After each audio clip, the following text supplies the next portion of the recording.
ଆସନ୍ତୁ ଆଜି ଆମେ ଯିବା ଇଷ୍ଟର ଦ୍ୱୀପର ସେହି ରହସ୍ୟମୟ ଦୁନିଆକୁ, ମୋଆଇ ମୂର୍ତ୍ତିମାନଙ୍କର କାହାଣୀ ଭିତରକୁ। ଜାଣିଛନ୍ତି, ଏଗୁଡ଼ିକ ଖାଲି ପଥରର ମୂର୍ତ୍ତି ନୁହେଁ, ନା, ଏଗୁଡ଼ିକ ଗୋଟେ ସଭ୍ୟତାର ବଡ଼ ବଡ଼ ସ୍ୱପ୍ନ, ତାର ଅଦମ୍ୟ ଶକ୍ତି, ଆଉ ଶେଷରେ ତାର ପତନର ଏକ ନୀରବ ସାକ୍ଷୀ। ଟିକେ କଳ୍ପନା କରନ୍ତୁ ତ, ପ୍ରଶାନ୍ତ ମହାସାଗରର ଠିକ୍ ମଝିରେ ଗୋଟେ ଏକାକୀ ଦ୍ୱୀପ, ଆଉ ସେଠି ଶହ ଶହ ପଥରର ମୁହଁ। କିନ୍ତୁ ଆଶ୍ଚର୍ଯ୍ୟର କଥା, ସେମାନେ ସମୁଦ୍ରକୁ ନୁହେଁ, ବରଂ ଦ୍ୱୀପ ଭିତରକୁ ଚାହିଁଛନ୍ତି। ଲାଗୁଛି ଯେମିତି ସେମାନେ ନିଜ ଲୋକଙ୍କୁ ଏବେ ବି ଜଗି ରହିଛନ୍ତି। ହଁ, ଏହି ନୀରବ ପ୍ରହରୀମାନେ ହିଁ ହେଉଛନ୍ତି ମୋଆଇ, ଯେଉଁମାନେ ନିଜ ଭିତରେ ଶହ ଶହ ବର୍ଷର କେତେ ଯେ କାହାଣୀ ଲୁଚେଇ ରଖିଛନ୍ତି। ଆଉ ଆମେ ଏଠି କିଛି 10-20ଟା ମୂର୍ତ୍ତି କଥା କହୁନେ, ଜାଣନ୍ତି କେତେ? ପାଖାପାଖି 900ରୁ ବି ଅଧିକା। ୱାଓ! ମାନେ ପୁରା ଗୋଟେ ପଥରର ସେନା ଠିଆ କରେଇ ଦେଇଛନ୍ତି। ଟିକେ ଭାବନ୍ତୁ ତ, ଏତେ ବଡ଼ କାମ ପାଇଁ କେତେ ଲୋକ, କେତେ ବର୍ଷର ପରିଶ୍ରମ ଆଉ କେତେ ସମ୍ବଳ ଦରକାର ପଡ଼ିଥିବ, ଭାବିଲେ ବି ଆଶ୍ଚର୍ଯ୍ୟ ଲାଗେ। କିନ୍ତୁ ଏଇଠି ହିଁ ଆସେ ସବୁଠୁ ବଡ଼ ପ୍ରଶ୍ନ, ସବୁଠୁ ବଡ଼ ରହସ୍ୟ। ଯେଉଁ ଲୋକମାନେ ଏତେ ଅସାଧାରଣ କାମ କରିପାରୁଥିଲେ, ସେମାନେ ହଠାତ୍ କାହିଁକି ସବୁକିଛି ବନ୍ଦ କରିଦେଲେ? ଏମିତି କ'ଣ ହେଲା ଯେ ମୂର୍ତ୍ତି ତିଆରି କରୁଥିବା ହାତଗୁଡ଼ିକ ଗୋଟିଏ ଦିନରେ ସବୁଦିନ ପାଇଁ ଅଟକିଗଲା?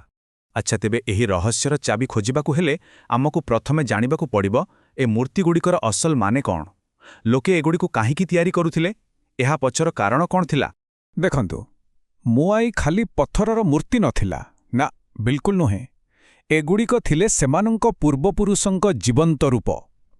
ରାପାନୁଇ ଲୋକଙ୍କର ବିଶ୍ୱାସ ଥିଲା ଯେ ଏଇ ମୂର୍ତ୍ତିଗୁଡ଼ିକ ଭିତରେ ତାଙ୍କ ପୂର୍ବଜଙ୍କ ଆଧ୍ୟାତ୍ମିକ ଶକ୍ତି, ଯାହାକୁ ସେମାନେ ମାନା କହୁଥିଲେ, ତାହା ରହିଛି। ଆଉ ଏହି ମାନା ହିଁ ତାଙ୍କ ଗୋଷ୍ଠୀକୁ ସୁରକ୍ଷା ଦେବ, ସମୃଦ୍ଧି ଆଣିବ। ତ ଏଇଠୁ ଆରମ୍ଭ ହେଲା ଏକ ପ୍ରକାରର ପ୍ରତିଯୋଗିତା। ପ୍ରତ୍ୟେକ ଗୋଷ୍ଠୀ ଚେଷ୍ଟା କରୁଥିଲେ କିଏ କାହାଠୁ ଅଧିକ ବଡ଼, ଅଧିକ ଭବ୍ୟ ମୋଆଇ ତିଆରି କରି ନିଜର ଶକ୍ତି ଦେଖାଇବ। ଆଉ ଏହି କାମର ସ୍କେଲଟା ଟିକେ ଦେଖନ୍ତୁ। ଖ୍ରୀଷ୍ଟାବ୍ଦ 1250ରୁ 1500 ଭିତରେ ଏସବୁ ମୂର୍ତ୍ତି କେବଳ ଗୋଟିଏ ହିଁ ଖଣିରୁ ତିଆରି ହେଉଥିଲା, ଯାହାର ନାଁ ଥିଲା ରାଣରାକୁ। ଆଉ ପଥର ଥିଲା ଆଗ୍ନେୟଗିରି ଟଫ୍, ମାନେ ଆଗ୍ନେୟଗିରି ପାଉଁଶର ତିଆରି ଗୋଟେ ନରମ ପଥର, ଯାହାକୁ କାଟିବା ଟିକେ ସହଜ ଥିଲା। କିନ୍ତୁ ଏହାର ହାରାହାରି ଓଜନ କେତେ ଜାଣନ୍ତି? 14 ଟନ୍, ମାନେ ପାଖାପାଖି 2ଟା ବଡ଼ ହାତୀର ଓଜନ ସାଙ୍ଗେ ସମାନ। ସତରେ ସେମାନଙ୍କର ଇଞ୍ଜିନିୟରିଂ କୌଶଳକୁ ମାନିବାକୁ ପଡ଼ିବ। ହେଲେ ମୂର୍ତ୍ତି ଖୋଦେଇ କରିବା ତ କାମର ମାତ୍ର ଗୋଟେ ଅଂଶ ଥିଲା। ଅସଲ ଚ୍ୟାଲେଞ୍ଜ ତ ଏହାପରେ ଥିଲା। ଭାବନ୍ତୁ ତ, ଏହି 14 ଟନ୍ନର ବିଶାଳ ମୂର୍ତ୍ତିଗୁଡ଼ିକୁ ପାହାଡ଼ିଆ ରାସ୍ତାରେ ମାଇଲ ମାଇଲ ଦୂର ନେବା, ଆଉ ସେଇଟା ବି ବିନା ଚକରେ, ବିନା କୌଣସି ପଶୁର ସାହାଯ୍ୟରେ। ଶୁଣିବାକୁ ହିଁ ଅସମ୍ଭବ ଲାଗୁଛି, ନୁହେଁ କି? ତେବେ ପ୍ରଶ୍ନ ଉଠୁଛି, ସେମାନେ ଏହା କଲେ କେମିତି? କୌଣସି ଆଧୁନିକ ଜ୍ଞାନକୌଶଳ ବିନା ଏତେ ବଡ଼ ବଡ଼ ମୂର୍ତ୍ତିକୁ ସେମାନେ ସେହି ପଥୁରିଆ ରାସ୍ତାରେ ଆଗକୁ ନେଲେ କେମିତି? ହଁ, ତ ଏହାର ସବୁଠାରୁ ଚର୍ଚ୍ଚିତ ଥିଓରି ହେଉଛି, ସେମାନେ ମୂର୍ତ୍ତିଗୁଡ଼ିକୁ ସତରେ ଚଲାଉଥିଲେ। ମାନେ ମୂର୍ତ୍ତିକୁ ପ୍ରଥମେ ସିଧା ଠିଆ କରାଯାଉଥିଲା, ତାପରେ ତା ମୁଣ୍ଡରେ ଭଲ ଭାବରେ ଦଉଡ଼ି ବନ୍ଧାଯାଉଥିଲା। ଏହାପରେ ଦୁଇ ପଟୁ ଲୋକେ ତାକୁ ଟାଣୁଥିଲେ, ଆଉ ଏମିତି ଟାଣିବା ଦ୍ୱାରା ମୂର୍ତ୍ତିଟା ଏପଟେ ସେପଟ ହୋଇ ଧୀରେ ଧୀରେ ଆଗକୁ ବଢ଼ୁଥିଲା, ଠିକ୍ ଯେମିତି ଗୋଟେ ବିରାଟ ମଣିଷ ଚାଲୁଛି। କି ଚମତ୍କାର ଆଇଡିଆ, ନୁହେଁ? ଏକ ଅବିଶ୍ୱାସନୀୟ କିନ୍ତୁ ଜବରଦସ୍ତ ଇଞ୍ଜିନିୟରିଂ। କିନ୍ତୁ ଏହି ଅସାଧାରଣ କାହାଣୀରେ ଏକ ଅନ୍ଧାରିଆ ମୋଡ଼ ଆସେ। ଗୋଟେ ଦିନ ଏହି ବିରାଟ ମୂର୍ତ୍ତି ତିଆରିର କାରଖାନା ହଠାତ୍ ସବୁଦିନ ପାଇଁ ଚୁପ୍ ହୋଇଗଲା।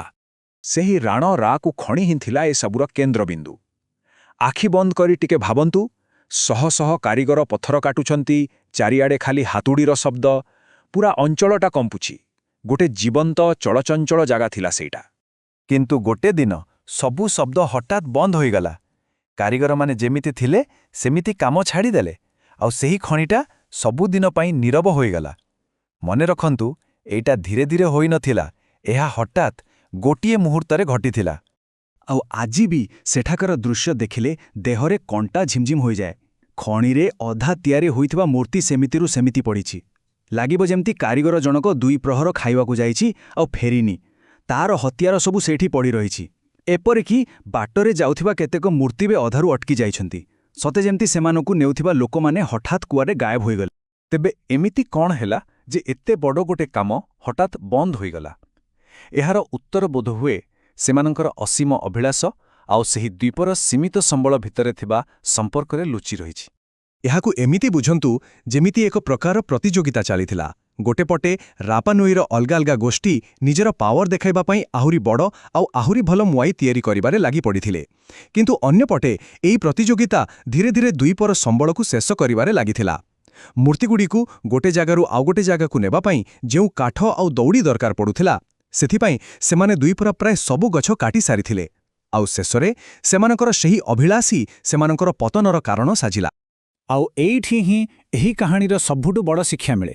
ସେମାନଙ୍କର ସେହି ବିଶାଳ ସ୍ମାରକୀଗୁଡ଼ିକ କେବଳ ତାଙ୍କର ଶକ୍ତିର ପ୍ରମାଣ ନଥିଲା, ବରଂ ତାଙ୍କ ପାଖରେ ଥିବା ସମ୍ବଳର ସୀମାର ବି ପ୍ରମାଣ ଥିଲା। ଯେତେବେଳେ ତାଙ୍କର ଅଭିଳାଷ ପରିବେଶର ସୀମାକୁ ଟପିଗଲା, ସେତେବେଳେ ସେହି ସଭ୍ୟତାର ପତନ ଆରମ୍ଭ ହୋଇଗଲା। ଏହା ଏମିତିକା ଏକ କାହାଣୀ ଯାହା ଆଜିର ଦୁନିଆ ପାଇଁ ମଧ୍ୟ ବହୁତ କିଛି କହିଯାଏ। ତେବେ ଇଷ୍ଟର ଦ୍ୱୀପର କାହାଣୀ ଆମ ସମସ୍ତଙ୍କ ପାଇଁ ଏକ ସତର୍କ ଘଣ୍ଟି। ଏହା ଆମକୁ ଗୋଟେ ଗଭୀର ପ୍ରଶ୍ନ ପଚାରିବାକୁ ବାଧ୍ୟ କରେ।